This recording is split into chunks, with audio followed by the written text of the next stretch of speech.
Hopefully this patch is starting to make sense, and how we took that simple monophonic synth and expanded it out to be polyphonic is becoming clear. There are a couple of little details specifically around MPE that I think are important to consider, and so I'd like to point them out here. The first is dealing with pitchbend.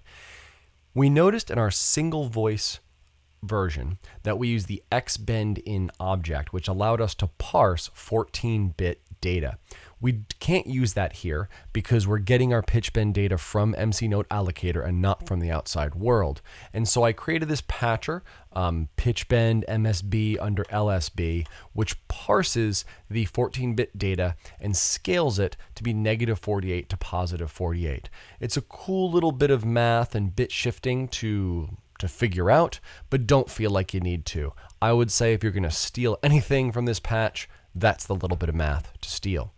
The other thing I think you really want to consider when developing an MPE synth is note initialization. So what I noticed when building the synth is that often at the beginning of a note, I would get odd little glitches. Pitch seemed to start high and come down, or volume would jump up. And what was happening, I figured out after a while, is I would receive a new note and it would be allocated to, say, channel 4. But the last time that channel was used, it was left in a state. Maybe pressure was high, or pitch bend was low, or something was left there in that channel. And so if I would play a new note, it wouldn't always be a problem when I was playing on the C board, because the C board would be sending data all the time. If I hit a key, it would send pressure and it would send pitch bend regularly. And so all that information at the beginning of the note would kind of set the note. But with Ableton, the beginning of the note might not have information if you're drawing in the data. So this is pressure on this D sharp. That Max for Live device doesn't get any pressure data till here.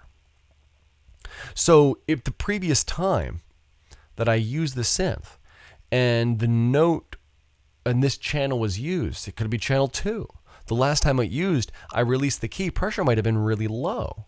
And now this note will be silent until we get something there.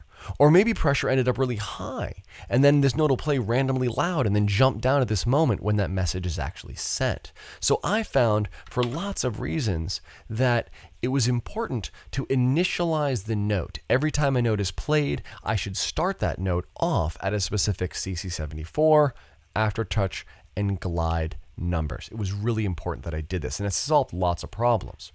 It's also important that that initialization didn't go through the smoothing. So I didn't want to initialize the note, but then have pitch gliding down with like portamento to that, or pressure to be gliding down, because that would change the attack characteristic of the note. So this was my solution to that little problem, and I'm pointing it out because it adds complexity to the patch, but hopefully also it's something you'll consider when you develop your own MPE patch, and you'll maybe compensate for it in your own way, or maybe use my same strategy. What I decided to do is every time I did a note on, I would send velocity throughout the patch, and then I would use that in a variety of ways to initialize every note. So the first thing that might happen is that controller 74. I would receive note on right here. So this is actually just sending out the velocity of the note.